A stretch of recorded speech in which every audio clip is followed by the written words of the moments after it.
Hello, Mitch Miller here.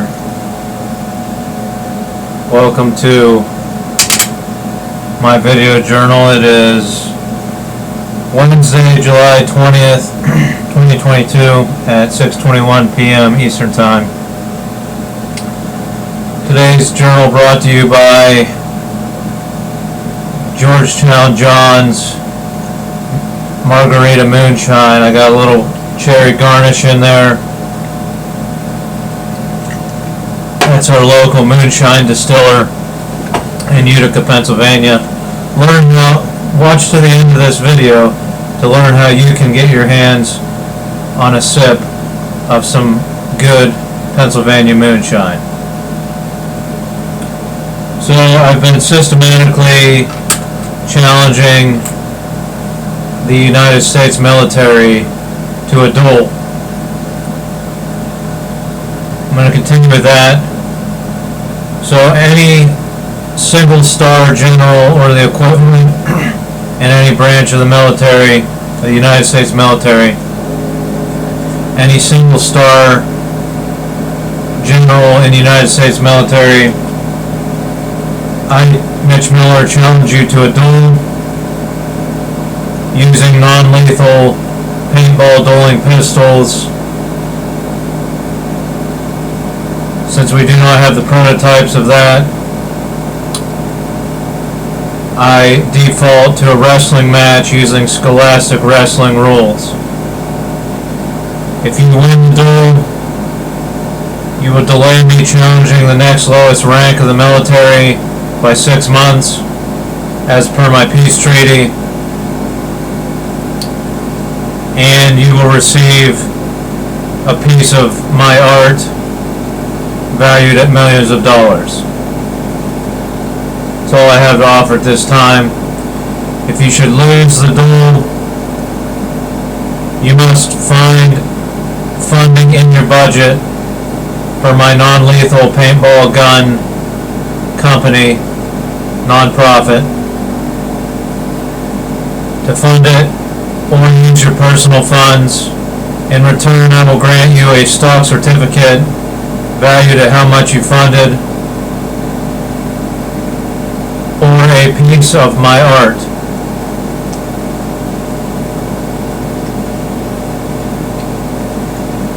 If you do not accept this duel, if you do not accept this challenge, you are a coward, and the blood and death of any military action around the globe, worldwide, is now on your hands for not validating and legitimizing this form of modern warfare, a form of modern warfare that uses the same tactics as any military is trained to use: marksmanship and or hand-to-hand combat, to move troops, to settle disputes, to settle territory, so on and so forth. So I'm going to talk, I talked last time about where these wrestling matches could take place. There are mats in the loft at Ken Bryan's barn in Utica, Pennsylvania at French Creek Farms. I got pricing to rent that barn. I'm going to be renting it July 17th, so I'll have it all night. I can wrestle you all night, various matches to settle these duels. The loft, you can have about 20 people up there amongst the workout equipment, and we might have people stand around the walls that are padded to stop people from hitting the wall too hard, because it's not a full-size mat situation. It's like a dojo, it's like a MMA size rink.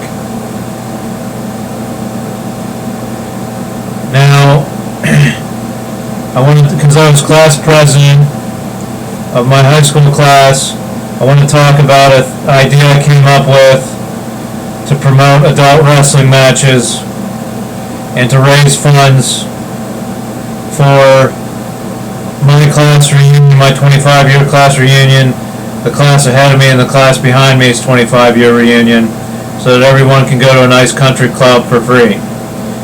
Every year in the town of Franklin, where our high school is located, In the fall, there's an autumn fest called Apple Fest that celebrates apples, hundreds of vendors, concessions, things like that, car show in Franklin for 3 days. So I thought of the idea of every year having Grapple Fest. Grapple is another word for wrestling. So up at the Franklin High School we have Grapple Fest. I talked to the wrestlers the year ahead of me and the wrestlers the year behind me that are around my age, and we put on an adult wrestling match in the gymnasium at Franklin High School. The admission covers and my t-shirt sales goes towards a fundraiser for those 3 classes, class reunion committee. In between each match, if I take vocal lessons this fall and I form a band, we can play Johnny Cash-like songs in between each wrestling match. Then I sing it, then I announce the next wrestling match, then there's a 6-minute wrestling match, then another song, so on and so forth. Grapple Fest. Now for those of you at the Pentagon, I don't know how the raffle is going for my motorcycle.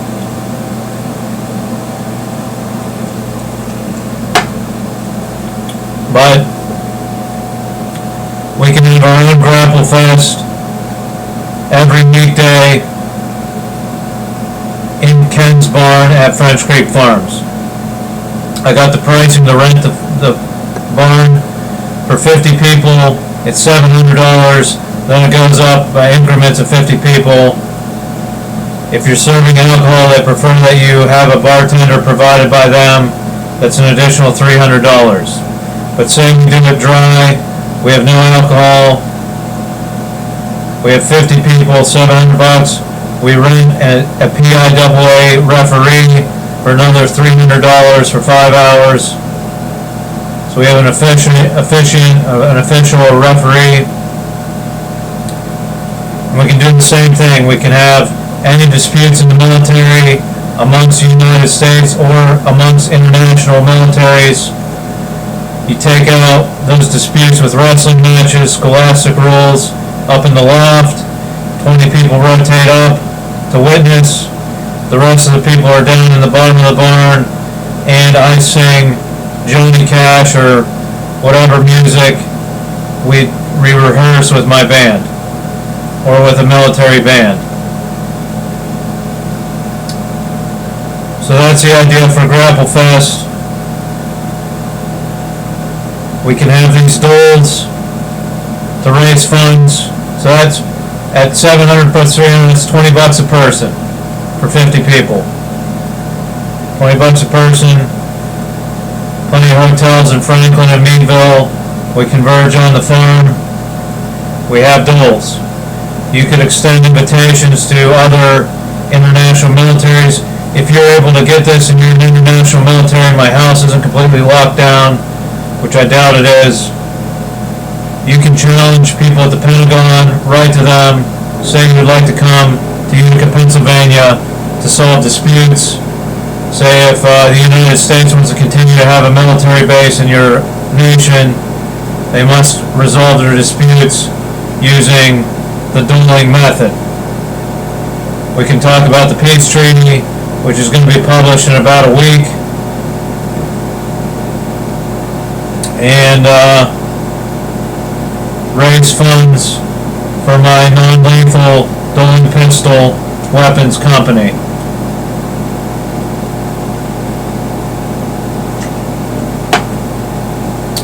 So keep that in mind. September 17th, it's a Saturday. Drive on up from DC and accept my challenge, and we'll have a wrestling match.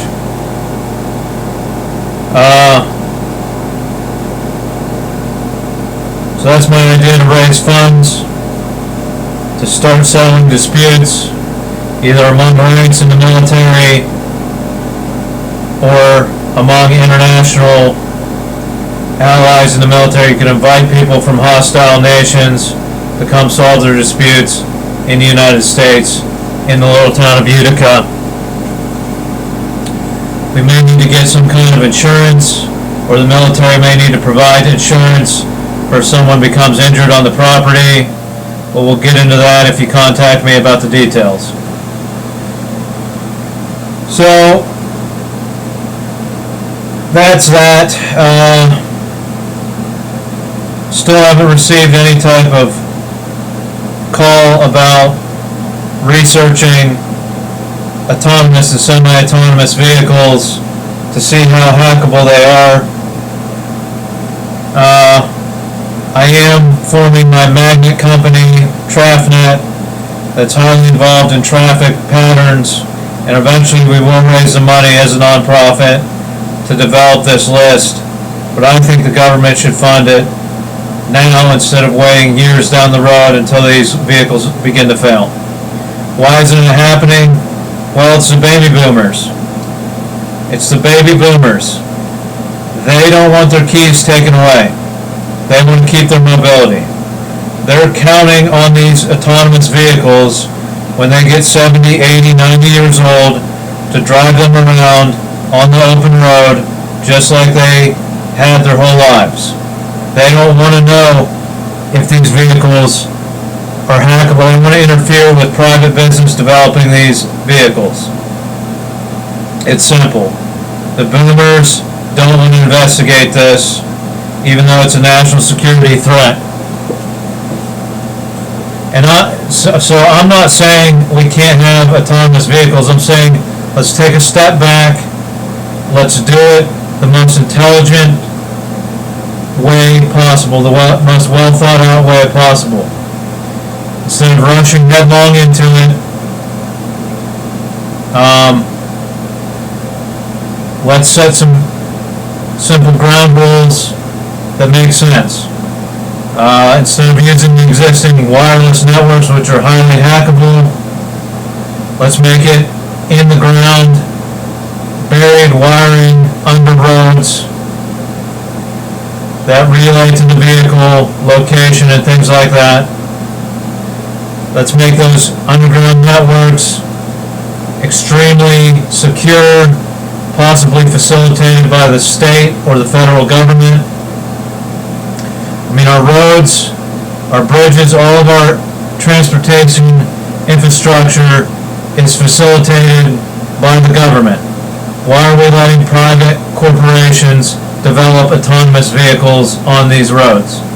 It should be protected and seen after by the government. So, those are just a few suggestions for autonomous vehicles. But instead we're going to rush headlong into it. It's going to become a national security threat. The taxpayers are going to have to pay private companies to secure the wireless networks to make sure these vehicles aren't smashing into each other, getting hacked, and killing people. Instead, let's pass some legislation to say we're going to do this the most intelligent way from the beginning, instead of slapping band-aids on things further and further down the line using taxpayer money.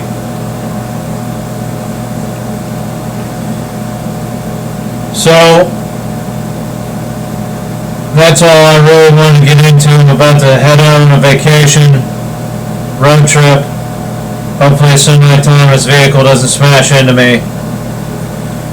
Maybe I'll see you on that trip.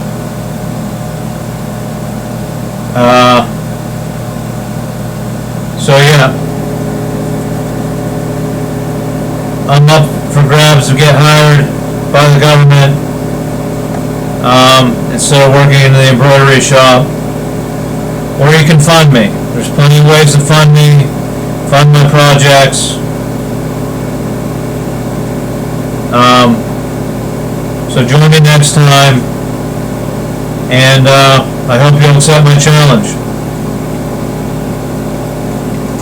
Keep your eyes peeled for the peace treaty, share it with foreign counterparts, and let's get this done. Let's stop the killing, let's stop the deadly wars, let's solve things in a civilized manner like we should have been doing for the past 200 years. Thanks for watching. Join me